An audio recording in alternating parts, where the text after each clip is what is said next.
Assalamualaikum warahmatullahi wabarakatuh. Perkenalkan, nama saya Muhammad Vila Perstia, Prodi Sistem Informasi yang bertugas sebagai moderator. Baik, video kali kita buat untuk memenuhi tugas mata kuliah perancangan basis data.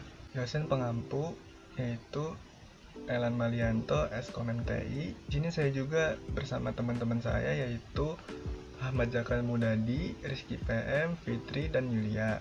Langsung saja ke pemateri pertama. Waktu dan tempat saya persilahkan. Abstrak.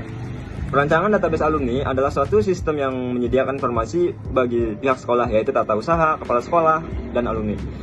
Dengan adanya sistem informasi database alumni ini, akan bisa mengolah data secara terstruktur dan terprogram, mestinya kan. Penelitian dilakukan untuk membangun sebuah sistem informasi database alumni guna mengelola dan memantau data alumni, serta dapat menghasilkan laporan yang bermanfaat untuk kegiatan alumni yang berkaitan dengan sekolah. Dalam implementasinya, sistem dibangun menggunakan bahasa pemrograman Java dan database MySQL sebagai basis data untuk menyimpan semua data yang ada. Pembangunan sistem informasi database alumni ini diharapkan dapat mempermudah tata usaha dalam mengelola data alumni dan membantu pihak kepala sekolah beserta alumni untuk mendapatkan informasi yang dibutuhkan di SMA N2 Sawah Lunto. 1.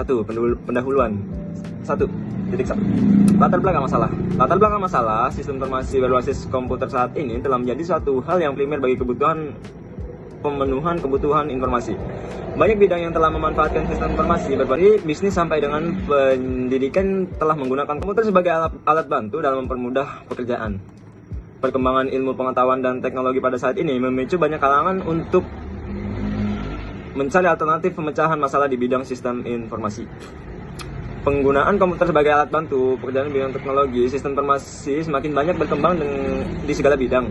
Komputer memiliki banyak kelebihan dan bisa diatur sesuai dengan keinginan user atau penggunanya, ya kan. 1.2 Perumusan masalah.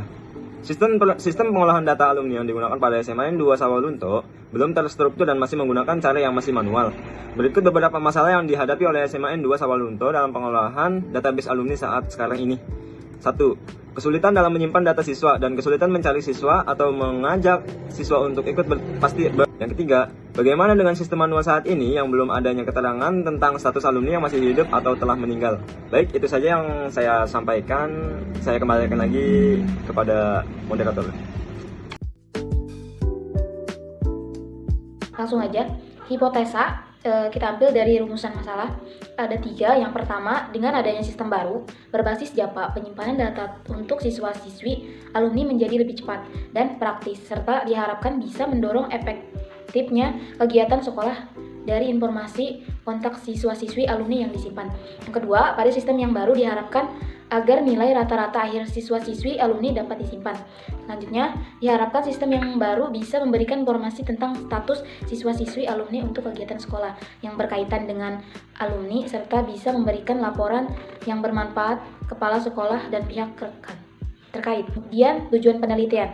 Tujuan penelitian adapun dari penelitiannya adalah penerapan ilmu yang telah diperoleh saat kuliah di Universitas Putra Indonesia atau YPTK Padang dengan membangun sebuah aplikasi perancangan database alumni berbasis Java yang diharapkan dapat membantu kegiatan-kegiatan yang dilakukan menjadi lebih efektif dan bisa memberikan informasi yang tepat dan akurat.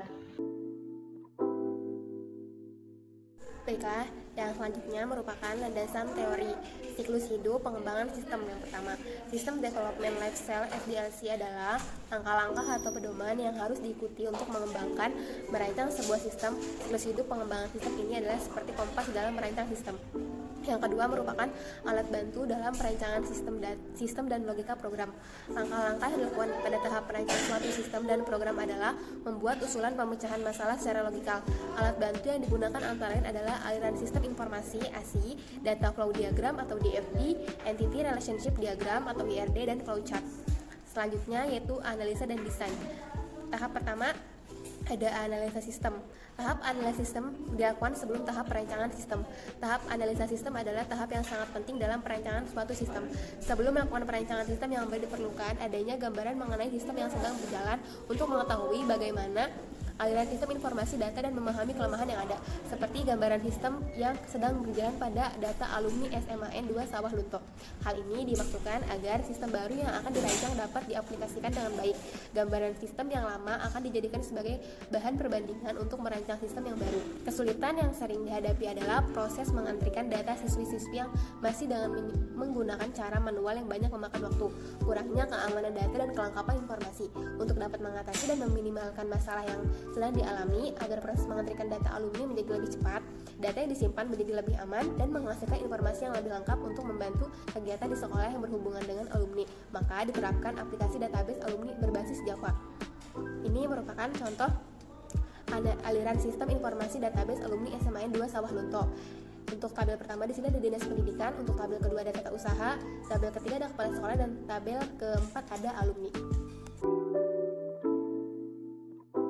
Baik, terima kasih kepada kakak moderator yang telah memberikan waktunya kepada saya untuk bisa melanjutkan presentasi dari apa yang telah disampaikan oleh rekan satu kelompok saya.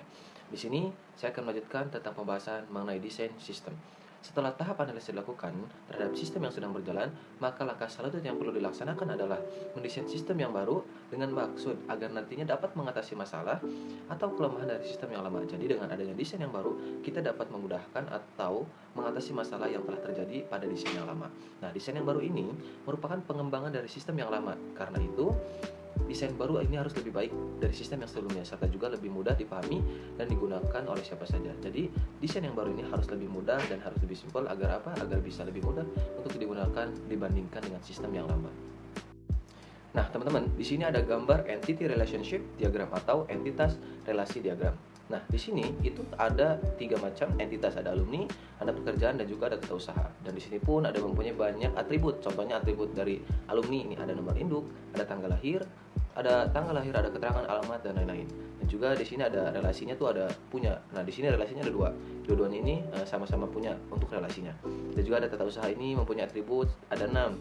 Ada ID, username, dan sampai ke 6 terusnya. Terus di pekerjaan ini mempunyai atribut 2 atau mempunyai 2 atribut. Itu ada ID pekerjaan dan juga nama pekerjaan. Jadi inilah gambar dari entity relationship diagram. Lanjut teman-teman, di sini ada desain output. Nah, pada desain output ini kita mempunyai 3 laporan ataupun 3 data.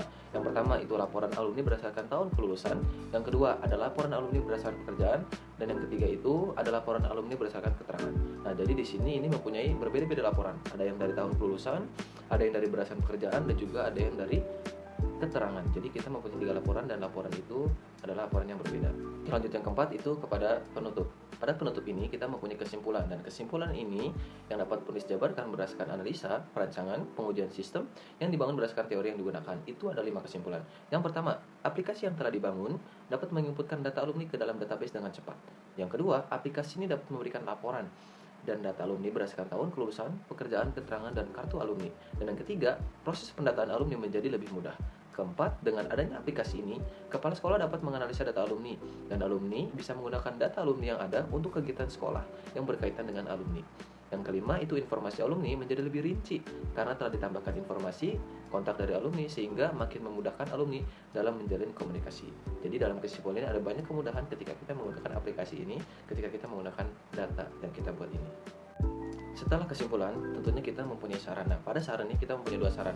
Adapun saran yang dapat kita berikan untuk pengembangan dari sistem yang telah dibuat antara lain, yang pertama, sistem ini dapat dikembangkan lagi jika sekolah makin berkembang dan membutuhkan pembaruan sistem. Yang kedua, sistem dapat dikembangkan ke aplikasi berbasis web sehingga pihak sekolah dan alumni dapat memantau data alumni secara online. Terima kasih.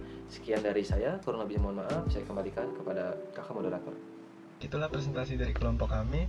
Kurang lebihnya mohon maaf. Saya sebagai moderator mengundurkan diri. Terima kasih. Assalamualaikum warahmatullahi wabarakatuh.